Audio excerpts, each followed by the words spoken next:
Assalamualaikum warahmatullahi wabarakatuh. Perkenalkan, nama saya Siti Aisyah, saya dari 12 Keperawatan 2. Di sini saya akan memenuhi tugas mata pelajaran KDM.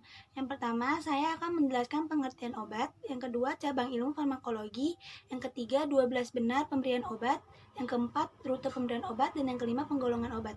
Yang pertama ada pengertian obat. Obat adalah zat kimia atau bahan baik tunggal atau campuran yang dapat digunakan untuk penetapan diagnosa, mencegah, mengurangi, menyembuhkan penyakit dan gejala penyakit pada manusia.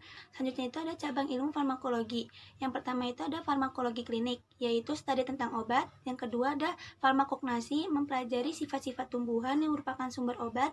Yang ketiga ada farmasi, cara membuat dan memformulasikan obat. Yang keempat itu ada farmakologi eksperimental, pengaruh efek obat pada manusia setelah dicobakan dulu pada hewan. Yang kelima itu ada farmakokinetika, ilmu yang mempelajari absorpsi, metabolisme, dan ekskresi.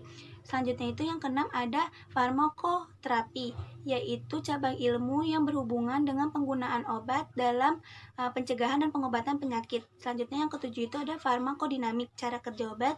Dan yang kedelapan itu ada toksikologi, efek merugikan dari suatu obat. Selanjutnya itu ada 12 benar pemberian obat. Yang pertama itu benar klien, yang kedua itu benar dosis obat, yang ketiga itu benar obat, yang keempat itu benar waktu pemberian obat, yang kelima itu benar cara pemberian obat atau rute, yang keenam itu benar dokumentasi, yang ketujuh itu benar pendidikan kesehatan perihal medikasi klien, yang kedelapan itu hak klien untuk menolak, yang kesembilan itu benar pengkajian tanda-tanda vital, yang kesepuluh itu benar evaluasi, yang kesebelas itu benar reaksi obat terhadap makanan, yang ke-12 itu benar reaksi terhadap obat lain. Selanjutnya itu ada pemberian obat. Yang pertama itu oral melalui mulut, yang kedua itu parenteral melalui vena atau perinfus, yang ketiga itu topikal melalui kulit atau membran mukosa, yang keempat itu rektal melalui rute rektal berupa enema atau supositoria, dan yang kelima itu inhalasi melalui saluran pernapasan.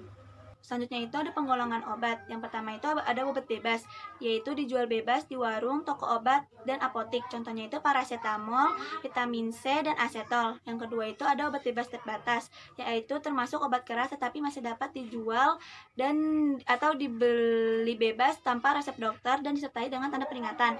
Contohnya itu ada clotrimazole dan mebendazole. Yang ketiga itu ada obat keras yang artinya berbahaya seperti amoxicillin dan asam mefenamat. Yang keempat itu ada psikotropika atau obat keras tertentu yang dapat menyebabkan perubahan khas pada aktivitas mental dan perilaku. Contohnya itu diazepam dan fenobarbital. Yang kelima itu ada narkotika, yaitu obat narkotika berasal dari tumbuhan yang dapat menyebabkan adiksi atau ketergantungan dan dapat menyebabkan penurunan kesadaran. Contohnya itu morfin dan PTD.